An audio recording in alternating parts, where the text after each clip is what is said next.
Hello everyone. कभी सोचा है चीजें कैसे झूम करती हैं, रोल करती हैं या बस वैसे ही पड़ी रहती हैं? जैसे तुम्हारी फुटबॉल बॉल घास पर लगते ही क्यों रुक जाती है, या तुम रोलर कोस्टर पर अपनी चेयर से चिपके हुए क्यों महसूस करते हो? ये सब न्यूटन के 3 नियमों की वजह से होता है, मोशन के। मैं तुम्हें ये समझाने आया हूं, कोई बोरिंग किताबें नहीं, बस असली जिंदगी की चीजें और आसान शब्द। रेडी?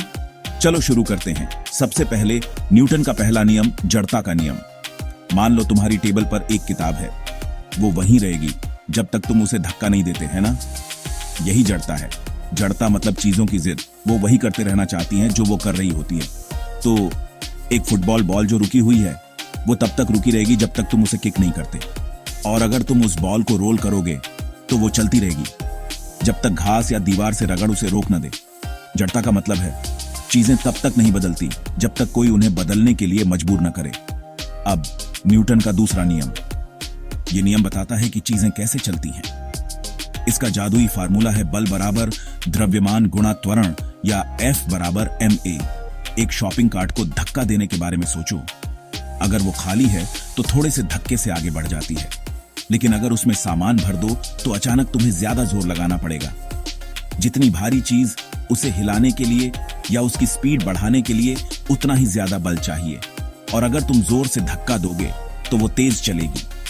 तो अगली बार जब तुम रॉकेट को उड़ते हुए देखो तो याद रखना, ये बहुत बड़े बल की वजह से होता है जो उस बड़े द्रव्यमान को स्पेस में त्वरण देता है। आखिर में न्यूटन का तीसरा नियम। ये आसान है, हर क्रिया की बराबर और विपरीत प्रतिक्रिया होती है। एक छोटी नाव से कूदो और नाव पीछे की ओर हट जाएगी, यही प्रतिक्रिया है। या रॉकेट्स को देखो, वो नीचे आग और गैस छोड़ते हैं और रॉकेट ऊपर जाता है। जब भी तुम किसी चीज पर धक्का देते हो, वो भी तुम्हें वापस धक्का देती है। तो ये है न्यूटन के 3 नियम, जड़ता, F बराबर ma और क्रिया प्रतिक्रिया। ये लगभग हर चीज के बारे में बताते हैं कि चीजें कैसे चलती हैं। चाहे तुम खेल रहे हो, रोलर कोस्टर पर जा रहे हो या दोस्तों के साथ बॉल फेंक रहे हो, ध्यान से देखो और तुम्हें न्यूटन के नियम हर जगह दिखाई देंगे। मेरे साथ जुड़ने के लिए शुक्रिया। लाइक, शेयर और सब्सक्राइब करना मत भूलना, और भी साइंस की मस्ती के लिए।